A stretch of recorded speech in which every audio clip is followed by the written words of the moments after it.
evening, ladies and gentlemen. I just have to acknowledge our good friend, Fred Hadley. I call him a magician. He's the publisher of the Century Village.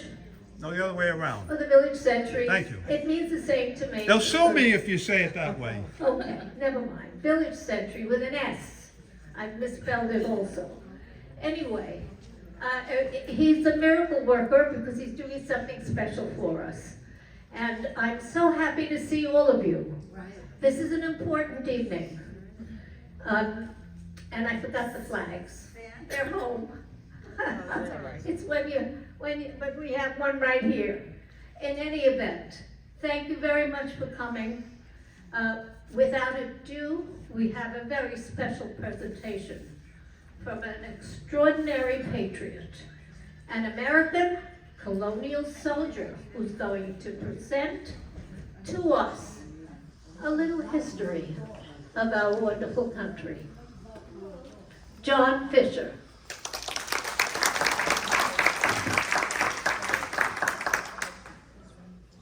I was born on July 4th, 1776, and the Declaration of Independence is my birth certificate. The bloodlines of the world run through my veins, for I offer freedom to the oppressed. I am many things to many people. I am the nation. I am over 300 million living souls and ghosts of millions who have died for me. I am Amelia Earhart, Betsy Ross, and Rosie the Riveter. I am Nathan Hale and Paul Revere. I stood at Lexington and fired the shot heard round the world. I am Washington, Jefferson, and Patrick Henry. I am Generals Lee, Grant, Eisenhower, Patton. I am Abraham Lincoln and Franklin D. Roosevelt. I remember the Alamo, the Maine, and Pearl Harbor. When freedom called, I answered and stayed until it was over. Over there. I left my heroic dead on Flanders fields, the rocks of Corregidor, the bloody hills of Korea, and the steaming jungles of Vietnam, the deserts of Iraq, and Afghanistan. I am the Brooklyn Bridge, the rolling wheat fields of Kansas, and the watchful granite hills of Vermont. I am the coal fields of the Virginias, Pennsylvania, Grand Canyon, and California's Golden Gate. I am Independence Hall, the Monitor, and the Merrimack. I am forest, field, mountain, and desert. I am quiet villages and the cities that never sleep. I am the ballot box, the roar of crowds, and the voices of the choir in the chapel. You see me in the light of Christmas, and hear me in the strains of Auld Lang Syne as the calendar turns each year. Yes, I am the nation, and these are the things that I represent. I was conceived in freedom, and God willing, in freedom I'll spend the rest of my days. May I possess always the integrity, the courage, and the strength to keep myself unshackled, to remain the citadel of freedom, and the beacon strength to the rest of the world. This is my goal, my hope, and my prayer. Thank you. Would you all please rise and remove your caps for our Pledge of Allegiance?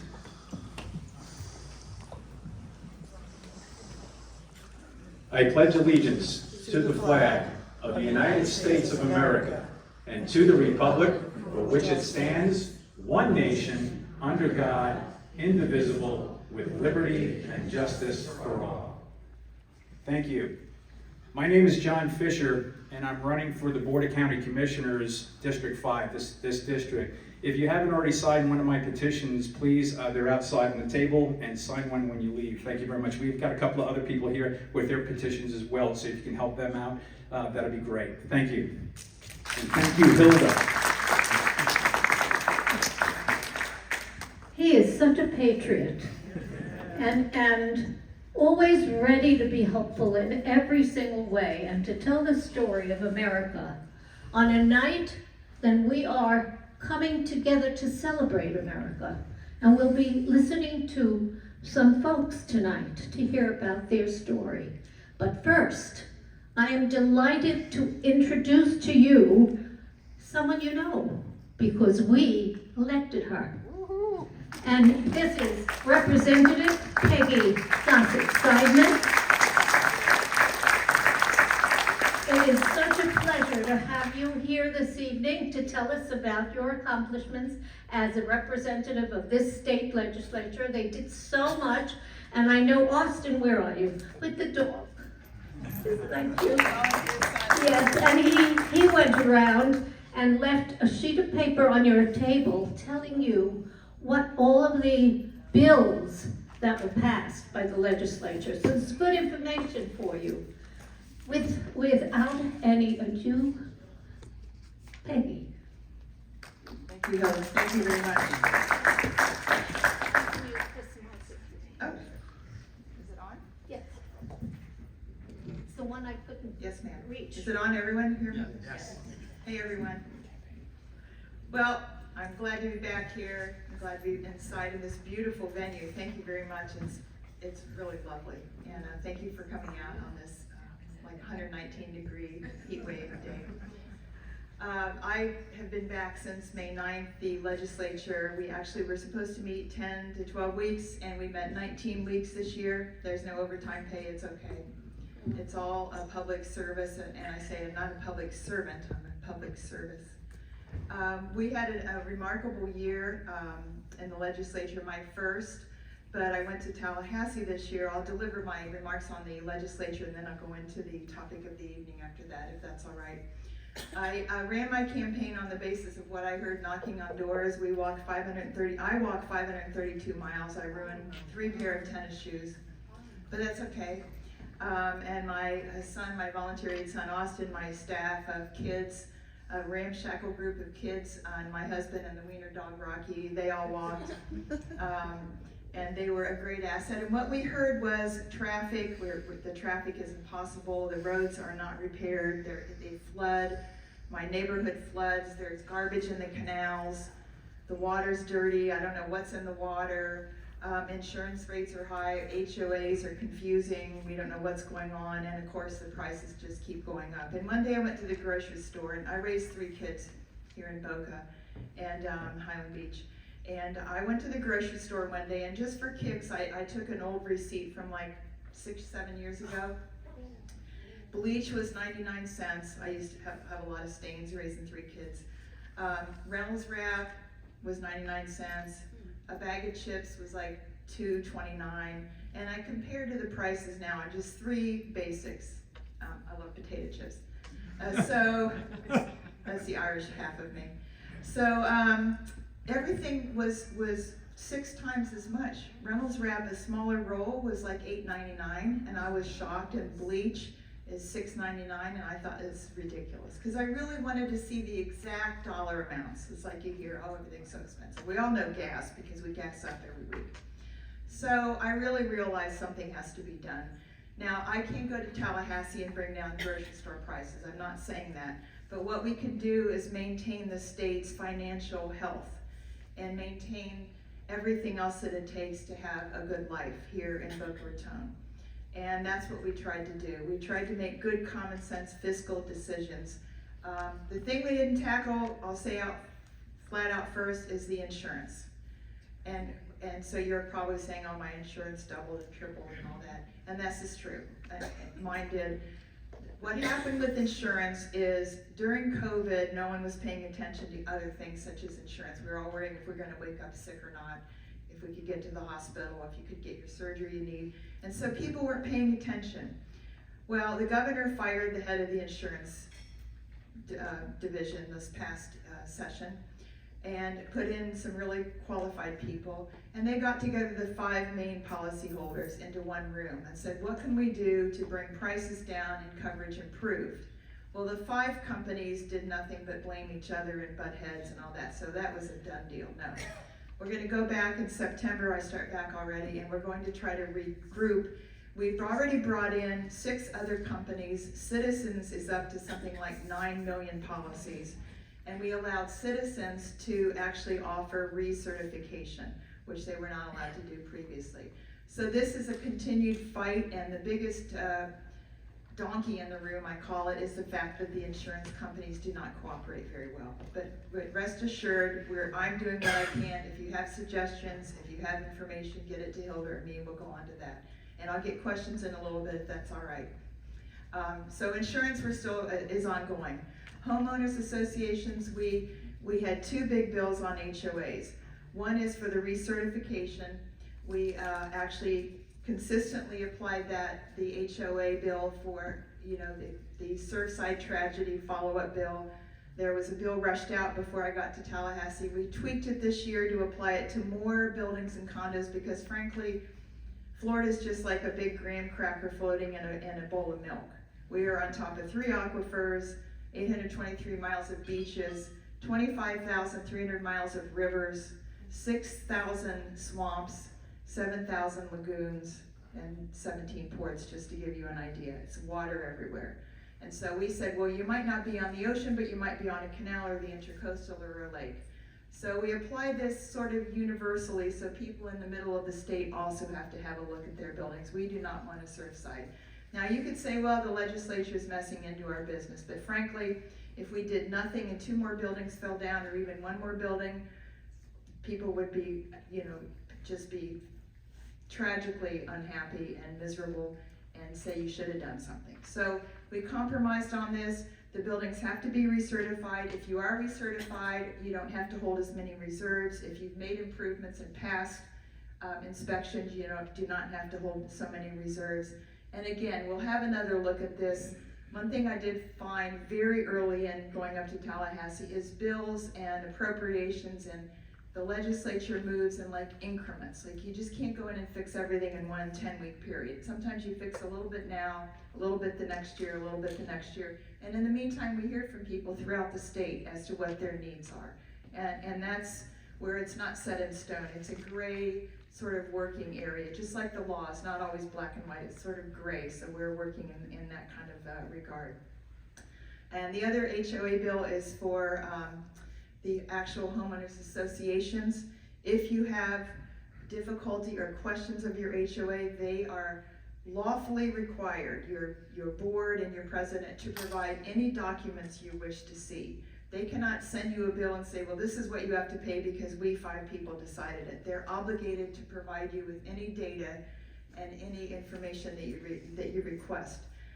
This came out of a $1 to $3 million settlement in Miami-Dade County, where the HOA was traveling to Europe and buying homes and luxury cars with the funding from their people, and no one knew it for like 6 years.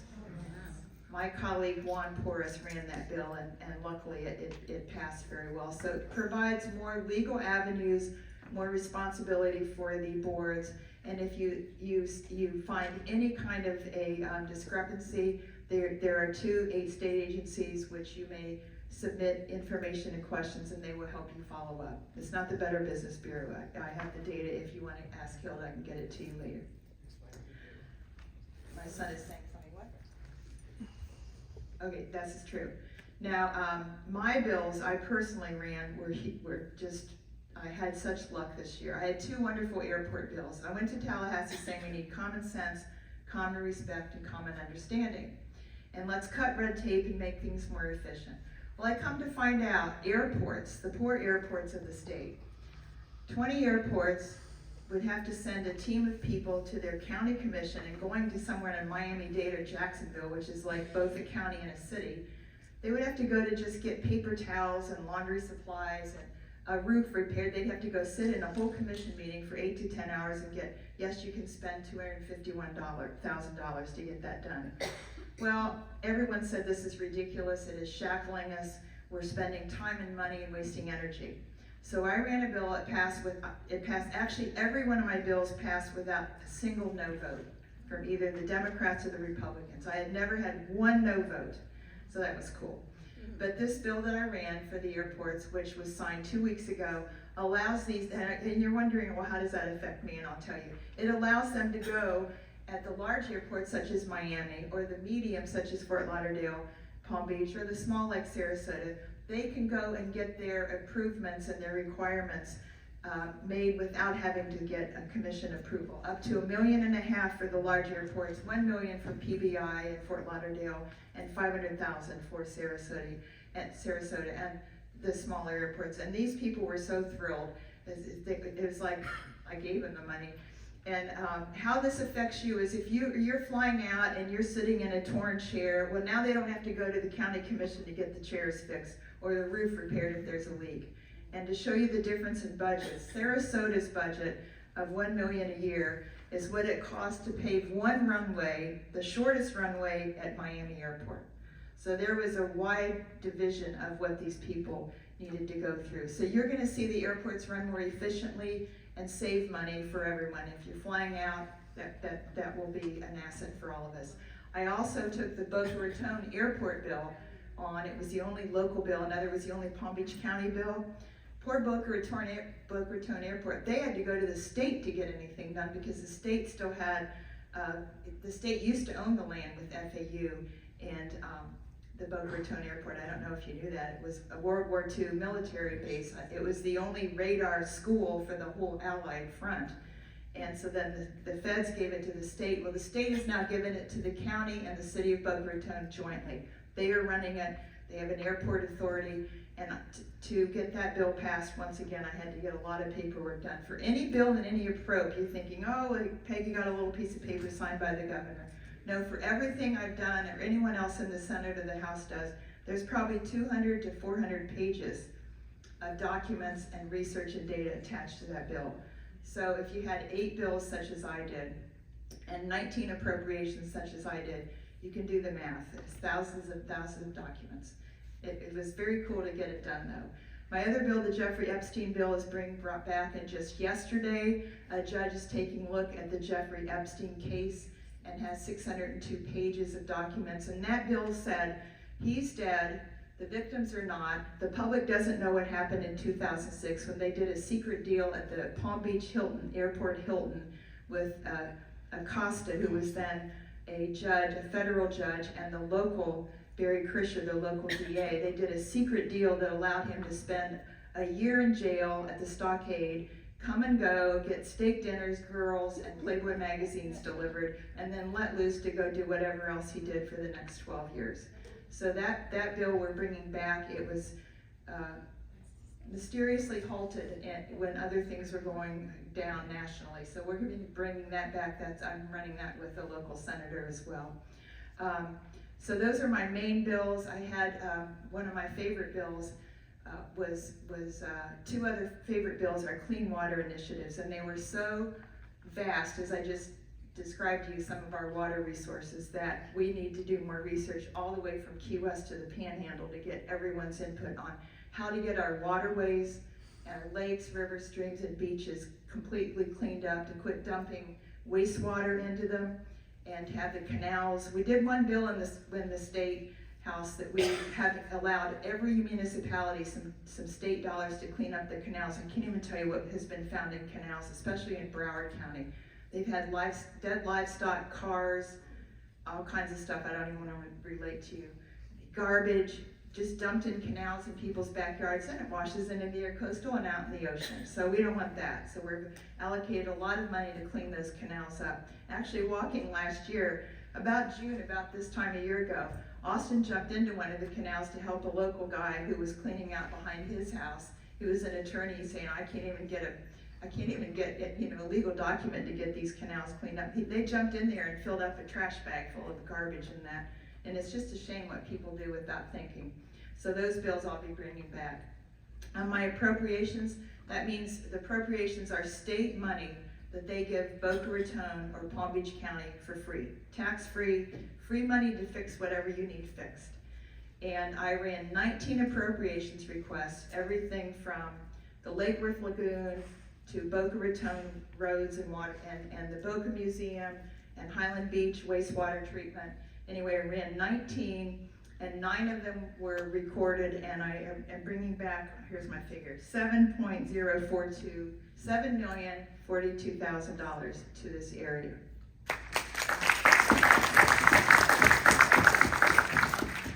And that was a lot of money. So I was told it's a Boca record, but I haven't checked that yet. So the 2 worst flooding areas of Boca will be repaired. And now I worked with the Boca Council and the County Commission very tightly. I've got everybody's cell number, and I just beep, beep, beep. Hey, you guys, I need letters. They helped me out. They wrote the letters to the governor, letters to the House and the Senate heads. And we said, this is what we need for Palm Beach County. And that's what it takes. It's a cooperative effort, and you do it for the people who live here. So we're fixing 4th and 5th Avenues. That's like the worst flooded area. It's towards East Boca. And Highland Beach is getting its lift stations, and that's where you send the wastewater away from Boca and Highland Beach and away from the intercoastal and over to the plant. They were sinking because, as Boca's has, but they repaired theirs. They were sinking because of the muck and soil that we are on. And so we've got $250,000 for that. And Boca Raton drinking water, a couple people asked me about the Boca drinking water. I've got $1 million for the drinking water plant here. No, sorry, correction, $1.4 million to help improvements in the drinking water plant. So that was great. Now my favorite appropriation, I say I work for the people and the fish, because I'm a scuba diver. I've had a boat since I was 4 years old, and I was a lifeguard in college. So actually I've saved 7 people in Palm Beach County. Wow. Yeah, including my mother-in-law. I did. And it's a true story. Austin The was there. husband couldn't have been too happy. We were in Lake Boca parked, and there was an incoming tide and current. It's fast moving, like it moves. And she was on one of those little float noodles, the little styrofoam noodle, and all of a sudden we looked down and she was like 60 yards out towards the bridge. And her husband and my son said, "Oh, let her go. We don't care anymore. Let her go." They lived here at Century, Florence and Seidman. So I said, "No, that's not right." So I jumped in, couldn't let her go. She made too good her pot roast was too good. Meatballs. So I jumped in and I did the cross carry, lifeguard carried it back against the current, and I'll tell you, I was tired. That's when you go against the current, it's like 3 times the work. But anyway, she was worth saving. She was cute. So I got $2.8 million. I about fell out of my chair for the Lake Worth Lagoon. Now you say, what's the Lake Worth Lagoon? What is that? What big deal is that? That is the lagoon, which is like brackish water, which is the ocean water mixing with the canal fresh water from Lake Okeechobee.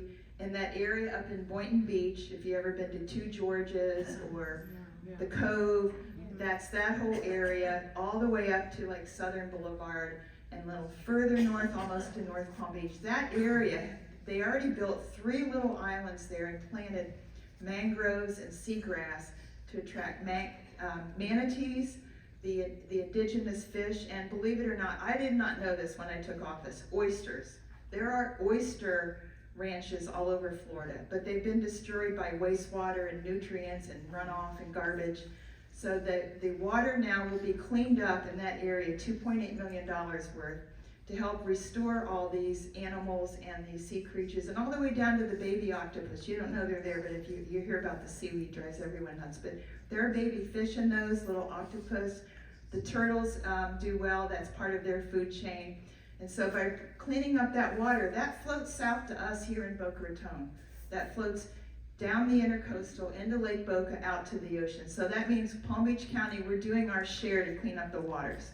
And that's what's super important. Now I asked for $1.6 million, and I got the appropriation to this really great friend of mine, Representative Thad Altman. He's in Melbourne, Cape Canaveral area. His kid goes to FAU, by the way. And Rep. Altman said, "I don't think that's enough." So we went and talked to Paul Renner and Tom Leek, the Speaker of the House and the Appropriations Chair, and they said, "Yeah, you're right, that's not enough. Here's an extra $1.2 million. I said, "You're kidding." I mean, I was floored. I didn't know that you could do that. So I say I work for the people and the fish and the manatees. Imagine the things you've learned. I know, it was amazing. The funny thing was, I live on the Intercoastal 26 years in this old house.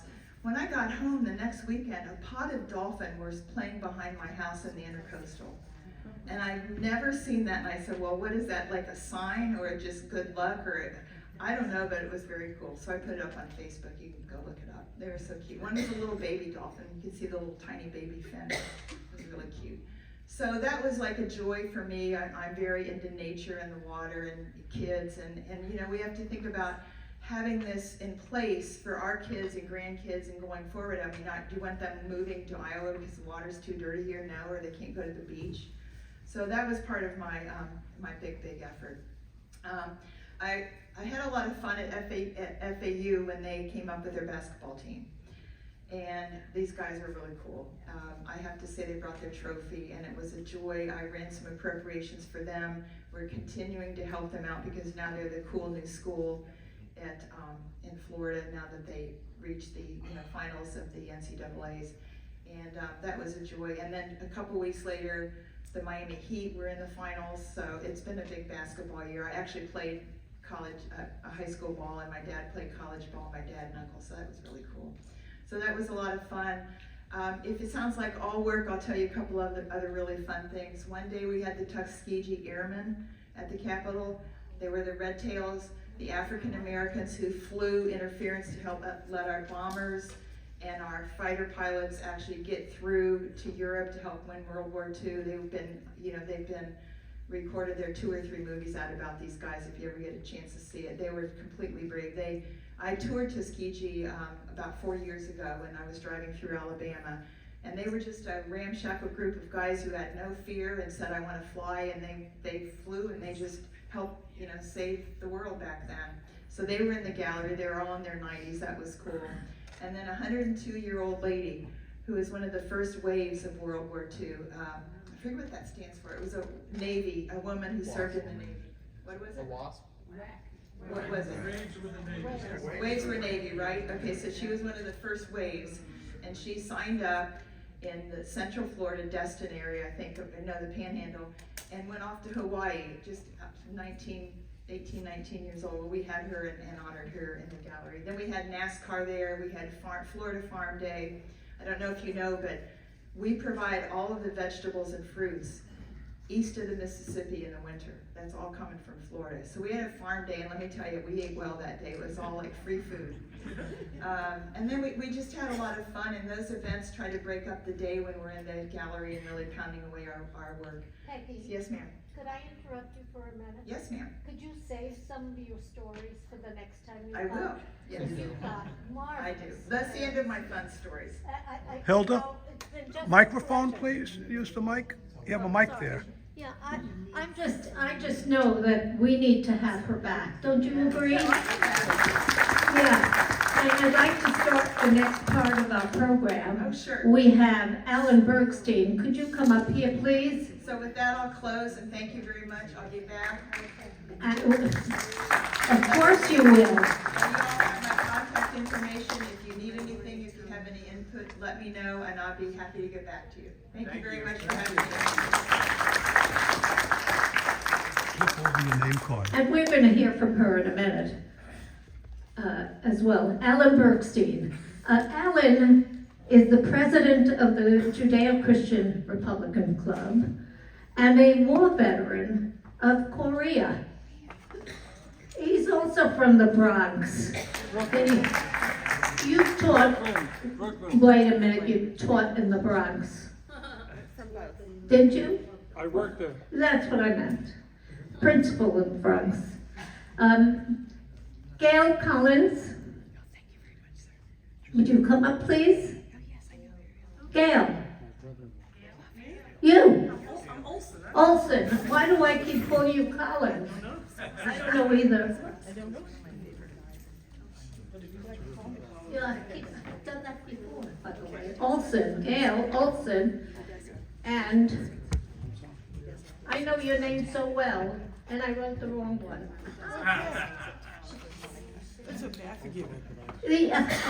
We work together as poll watchers.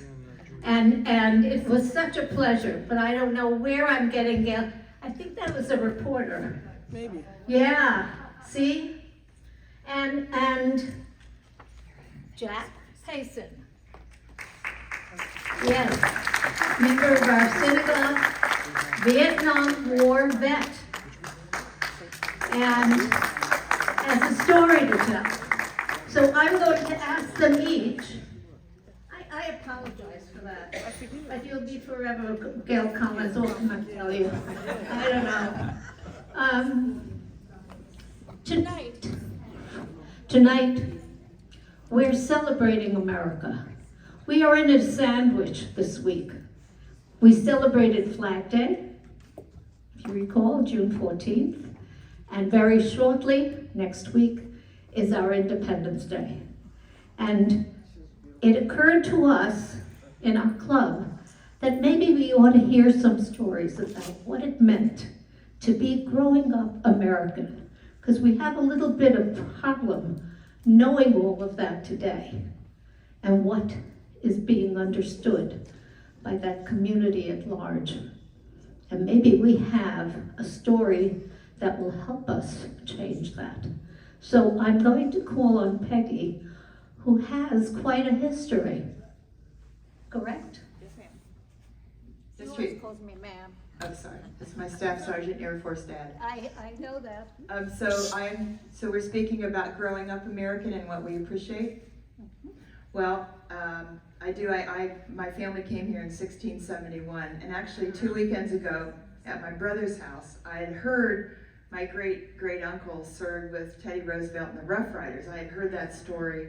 Well, he had his stirrups from the 1890s. He has them. I didn't even know that. My brother lives in Cape Coral. And a photo of him providing medical care at the Texas-Mexico border to one of their riders, and it blew my mind. So my family served in every war. I had a 4 times great granddad on the last American sailing ship from Civil War. They were in the Civil War on the north side, happy to say. Anyway, so I grew up with that sort of aura of having people serve in the military. My brother was 8 years in the Navy, he served on a guided missile carrier. We never knew where he was. And then when I actually started traveling overseas for professional tennis, it hit me because we went to Jakarta and we were mobbed at the airport. There's no security.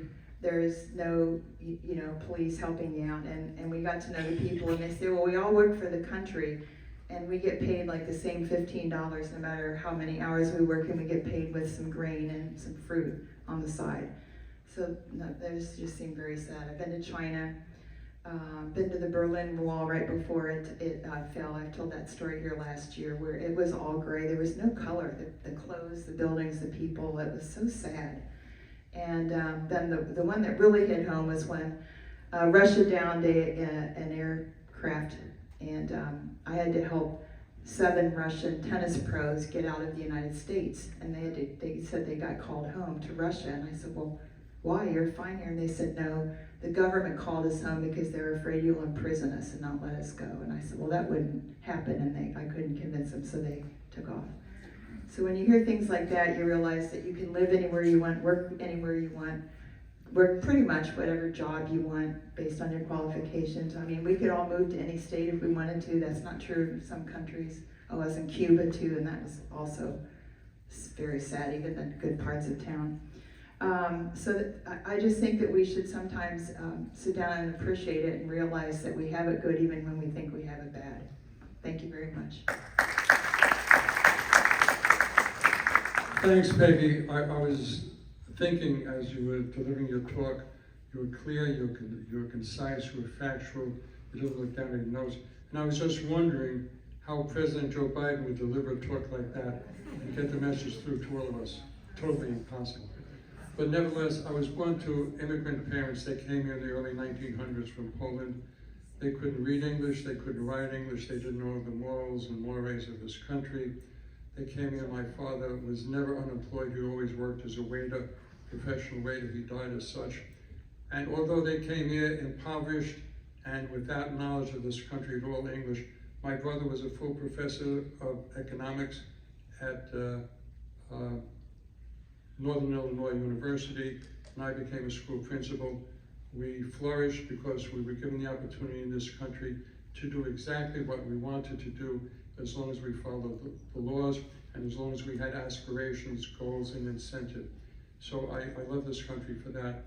I was drafted during the Korean War. I was sent to Germany during the war, and I served on the Czech border. And I was born a Jewish umbilical cord Democrat, a Jewish umbilical cord Democrat. I had to be a Democrat. It was in my genes, it was in my genetic structure. But yet, then I served on the border, the Czech border, and we were in a reconnaissance outfit, an armored recon outfit with tanks and machine guns and what have you. And we escorted the people who fled across the border, you know, with the Russians chasing them, and we protected them. And I said to myself, as a Jewish umbilical cord Democrat, what the hell is going on here? I was raised to believe that Russia was the country to be emulated. Stalin was great, the Russians were super, communism was good. That was in my household. We got the daily work in the house every day, and I said, what the, I didn't use the term H, I used the other term. I said, what the F is going on here? And I spoke to them because I was fluent in German. This was my language in college and high school. And they told me that they were fleeing oppression. They came to West Germany in order to get a better life. And I said to myself, something is here. And I went home and I changed. And from that point on, I was an outcast in the family. But I didn't give a crap. But here I am now. I'm proud to be in this country. I'm devastated at what's happening now. I'm a news buff, and I do writing, as Hilda will tell you. I do a lot of writing and speaking engagements. And I'm concerned about our community here. I'm Jewish, and 75% of the Jews in this community hate Israel and hate themselves as Jews.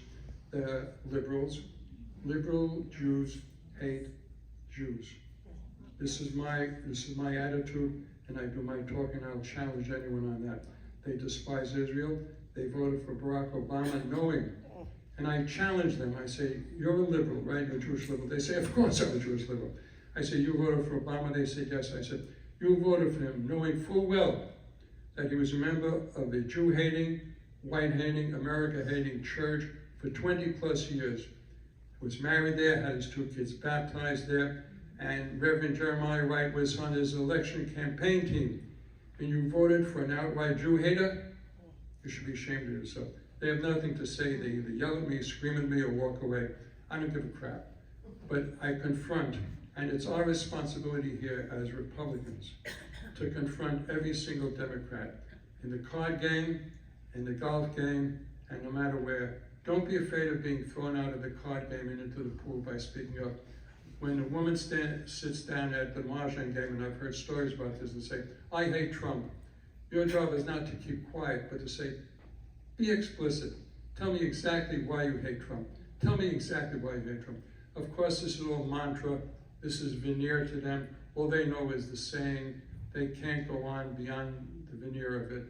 And they have no response, so they yell and scream at you. And you say, no, you started it. You tell me exactly why you hate Trump. Tell me. And don't let up. And let them be embarrassed. It's usually the Republicans who are very quiet, gentle, respectful, and they back down. I say, get up and don't give a crap. You speak up to them and tell them the way the situation is. And as a Jew, as an American Jew, I say to myself and I say to them, tell me one thing Trump did that bothered you, internationally or domestically. And as a Jew, you tell me which was a better president for Israel, Obama, Biden, or Trump, and challenge them. But I warn you, be educated, because these people know crap, they know nothing. And when you start hitting them with facts, they back down. They cannot answer you because, again, it's all mantra. It's like the Hollywood scene. You see a beautiful castle, gorgeous castle. You walk through the front door, there's nothing behind it. It's all veneer. So all they know is mantra, what they have from MSNBC, CNN, PBS, NPR, radio. You must challenge them with facts. Hit them and kick them in the ass, and don't take crap from them. And that's why I'm here. Thanks.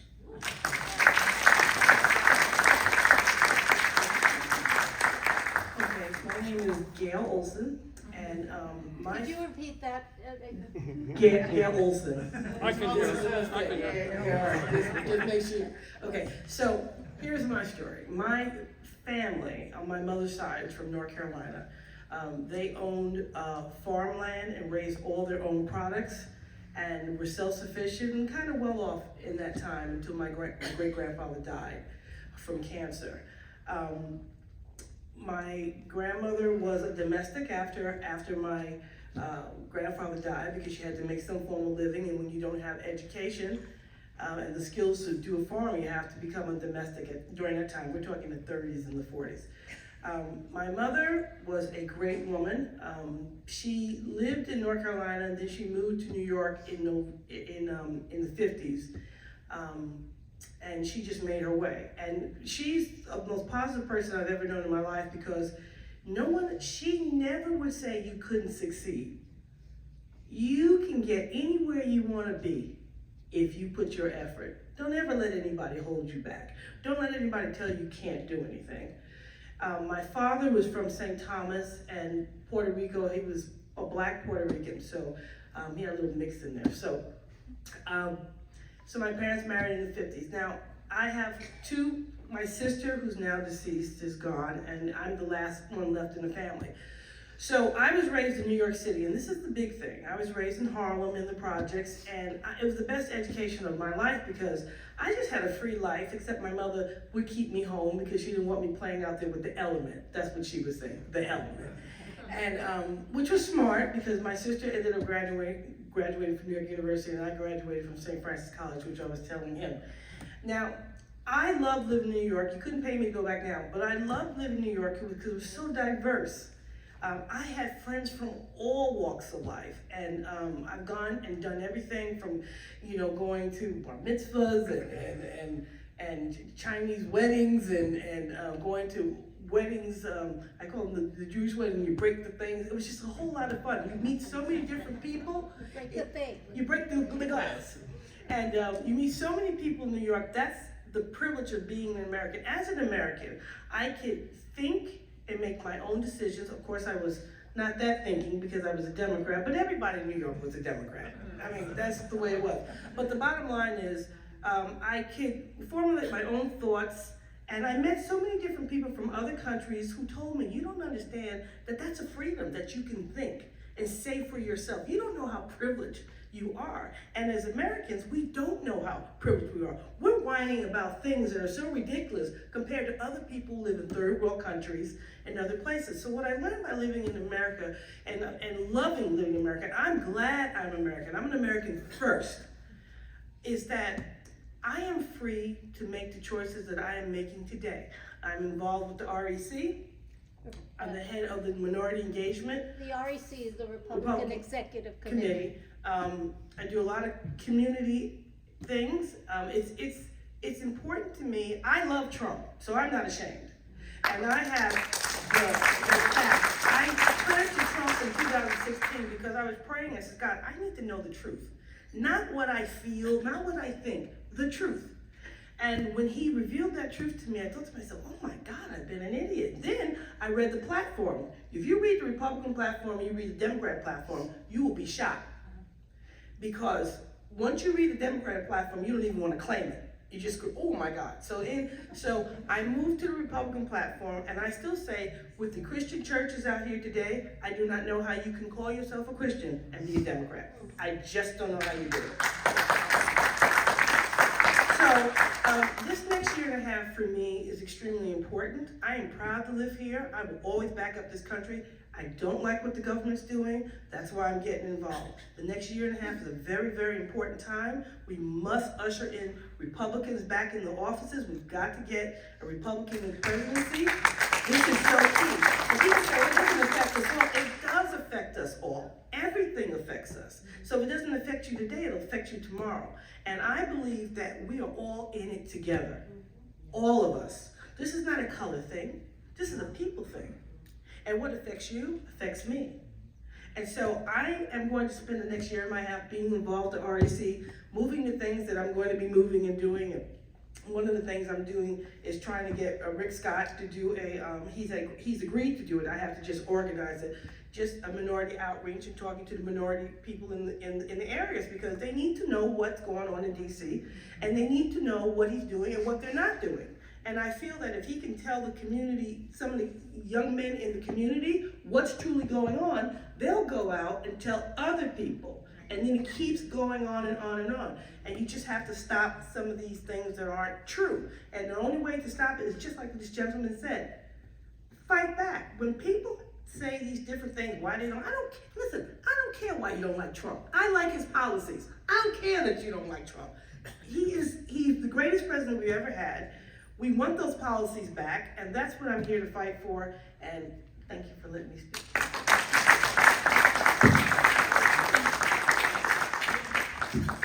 Okay.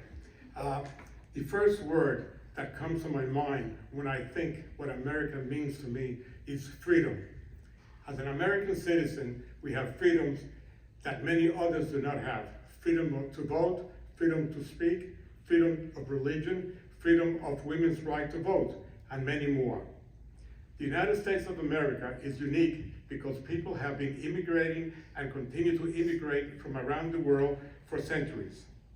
My personal story started in the 1950s, when my grandfather wanted me to come to the United States to study in a yeshiva. On July 5th, 1959, I flew with my grandfather on a Pan American Super G Constellation. I still remember the kind of a plane, on a trip to New York. Since it was summer, I went to camp in the Catskills, where I learned to speak English. After camp, I came back to Brooklyn, and I dormed in a yeshiva. By 1961, after the botched invasion of the Bay of Pigs, Of Cuba, yeah, where you had originated. where I came from, right, where I was born. Things started to turn worse for those living in Cuba. Socialism and communism led to closer ties with the Soviet Union.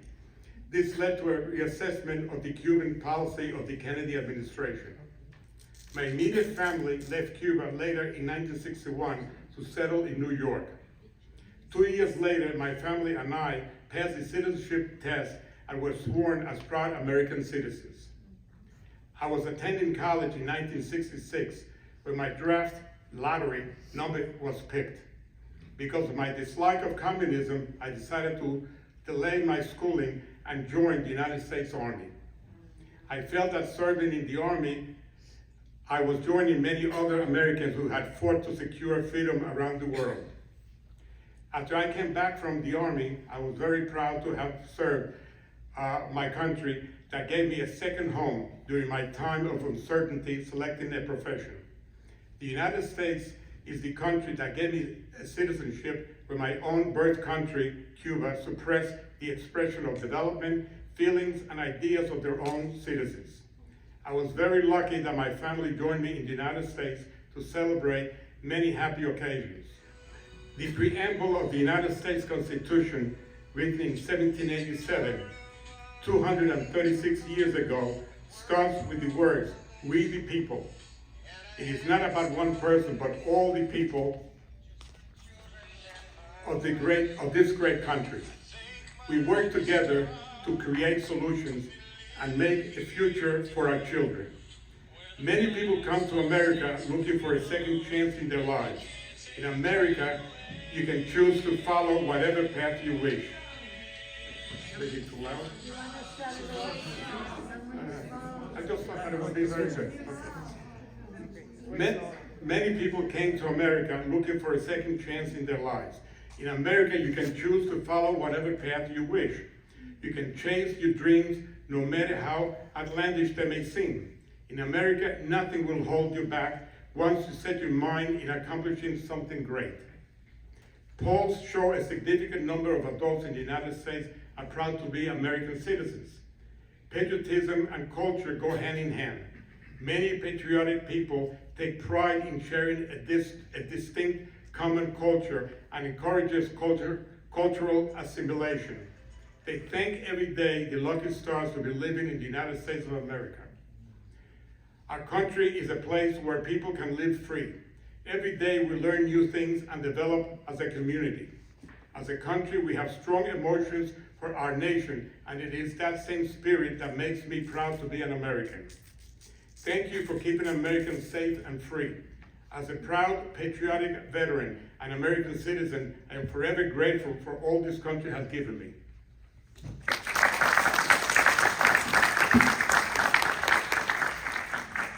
Aren't they wonderful? Their stories are so inspiring, really inspiring. And I bet every one of you has a story to tell. I know I have. But I want to share something with you that in this synagogue and other synagogues, we 2 weeks ago read about in the Bible the story of the spies, the 12 spies that were sent out by Moses to check out the promised land. 10 of them came back and gave the community, these were the leaders of their various tribes. They told fake stories. They made it up. And 2 of these spies were Hoshea and Caleb. They spoke up against the spies and told them this was a land of milk and honey. And Hoshea, you know, as Joshua. Why? Because Moses changed his name from Hoshea to Joshua, that's English, but in Hebrew, Yehoshua, so that God would continue to inspire him he was supposed to be a very humble disciple of Moses, but to give him the spirit that allowed him to not only speak up, to tell the truth, and to fight for the people. And all of you, I know, I taught it in school, all of you know the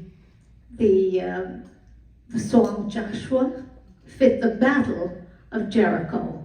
And that was the spirit that was imbued in him by giving him a prefix, Yud, for God, so that God would be accompanying him and give him the strength to speak out, to speak the truth, and that's what we had here.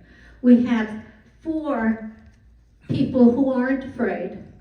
They tell the truth, they don't make things up, and they are challenged by the circumstances that we are facing today. They are very, very difficult and disheartening in many ways. But all of us have an opportunity to have an impact. I'm going to introduce several people who are running for office. You already met John Fisher. This is the local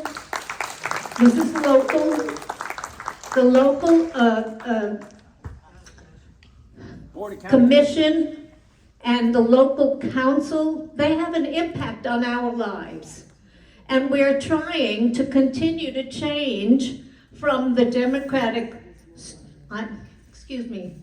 Fred, stranglehold to a Republican one, to where the Republicans dominate, because we are committed to family. You heard that here. You heard the background from each of these men and women who are leaders in the community. So I would like to call upon Brian, who's going to tell us something about what is happening very shortly. Believe it or not, it's hard to believe, but we are in an election year coming forward. And Brian is running, and I'm going to shortly introduce Suzanne, who already spoke here once before. She's running for school board. And I have to acknowledge Cheryl Mullings, who puts all of our flyers in the wire, and she's secretary of the Republican Executive Committee. I'm always happy to have her here. Where is she? And she stood up against her. Where? Stand up, Cheryl. Cheryl. Cheryl Mullings. Brian, stand up. Thank you, Hilda. Boy, is it an honor to stand next to these 4 wonderful patriots and Hilda. I've heard so many great things about you, and they're all true, I'm happy to say. My name is Brian Stenberg. I'm running for Boca Raton City Council, seat D. Boca Raton's municipal election is actually in March of next year, 2024, it coincides with something called the presidential preference primary. That is when Republicans and Democrats have the opportunity to vote for their preferred presidential candidate. Whoever wins in that race in March of next year We have two. is who the parties then go on to talk about at their conventions later on in the year. So you'll hear more about that as it comes along. Lots of microphones here tonight. You're holding it, maybe. Okay, so is that better?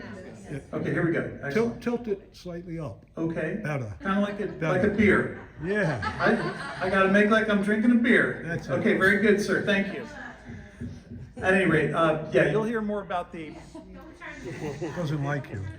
It doesn't like me. I'll move over one step. Is that better? Okay, thank you. I'm not moving, I promise you. So that's the presidential preference primary. It's coming up in March. You'll hear a lot more about it between now and then. And again, that's when you will have the opportunity to vote for. It's the state election for who's running nationally for president. Does anybody here live within the city of Boca Raton? This is unincorporated. I see one guy, Bill Riley in the back. Thank you very much, Bill. Two guys. Two guys. And Elaine. Three guys. Excellent. Thank you. So that's what I got. I want to thank everybody for, Hilda, thank you for having me up tonight. I appreciate it. And Thank you for that information. Representative Gossett-Seidman, thank you so much for your noble efforts in Tallahassee, and keep it coming.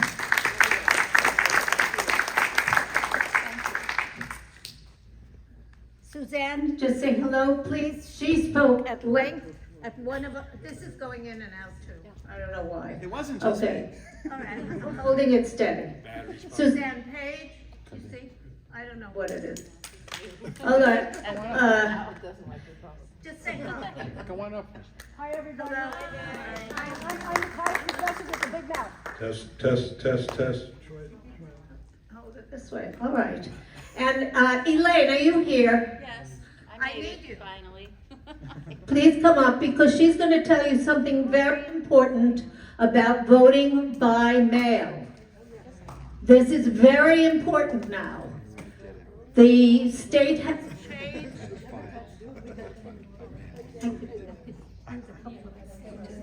I don't know either. It's done. Or I am. I don't know. Hello. Can I do without it, please? You can hear me. Test. 1, 2, 3, 4. Yeah, it just, Hold it at the end. Maybe that's the key. I don't know. Elaine. Yes. Elaine does voter registration, and she's going to tell you that we are now required to register to vote for only the coming year. Remember, you were able to do for multiple years? That is not allowed anymore. And she's going to tell you what you have to do now to make sure that you are registered to vote in March. I think we also have some elections. I think school board election is in March for us. No, August. Okay, August is a primary for us. But the others are in March, and we will help the ones who want to. I can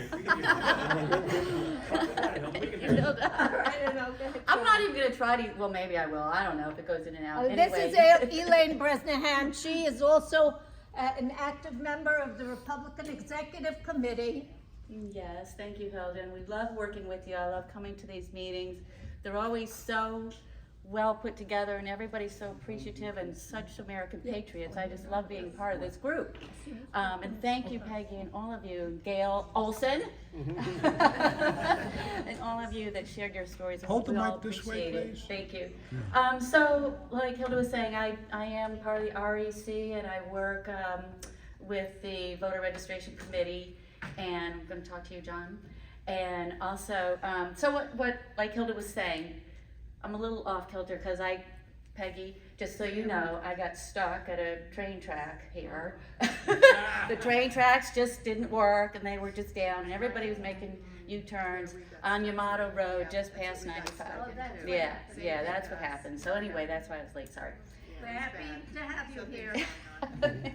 So I am gonna pass these out. They are the dates of our, Brian was saying, we have the primary coming up in March. Everybody must sign up to request a new vote by mail ballot. I know a lot of people, including myself, we're not really, vote by mail people. But this is something that is the strategy now for our Republican Party to get as many votes as we can. There's a lot of people, sometimes you just intend to go vote in person and it doesn't happen, and as a backup you can have this done. I also feel like maybe if we request it, nobody else can get it, so nobody can steal it from us, as long as we have it in our possession. So I think it's really important that we do this. You can get them online, you can fill them out here, I'll take them back with me and take them into the supervisor elections office. So it's just important. Is everybody really considering here to do their vote by mail request, or is it, a lot of people have done it? I've You've done it. Most people have done it. Okay, so, keep in mind it's really important to do. And also if you have any changes to make, if you've made a change in your address, changing your name, please make sure you update your voter registration form so that can be up to date as well. So that's really what I have, and I'll pass out this information too, so that Thank you. everybody's got that. If you do that. Yes. I'm gonna just close up. I Thank just you. want to say one thing about vote by mail. It's not an accident that some people, ballots have been stolen. How?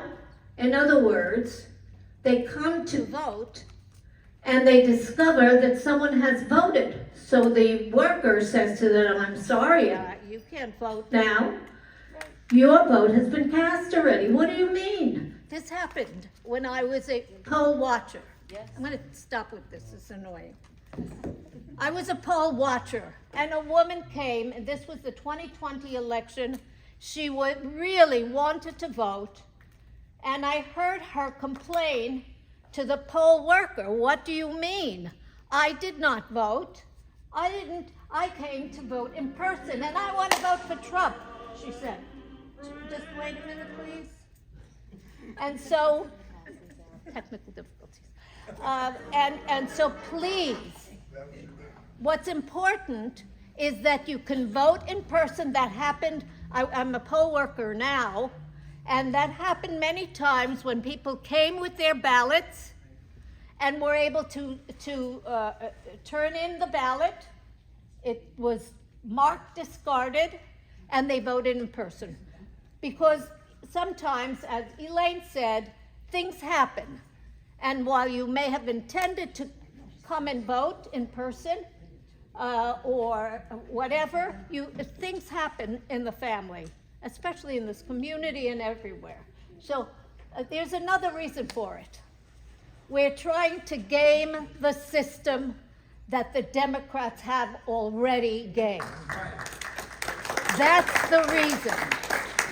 And they've gamed it very well.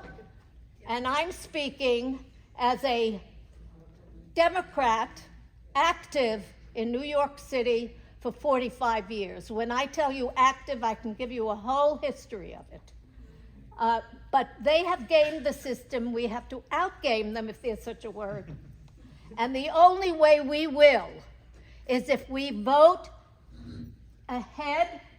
Even early voting has become that kind of thing, but the mail-in ballot is the key right now for us. And we've got to keep Palm Beach County red.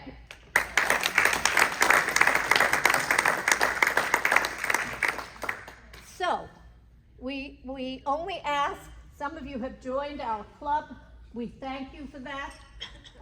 We thank Jonas, whom some of you saw and met. He's the president of this club, along with my good friend David Dolney and his wife, who is a co-president of the sisterhood of this organization. They have enabled us to have this venue, and we are so grateful. One more thing, if you haven't joined our club, It really helps us to have a strong membership. Please join.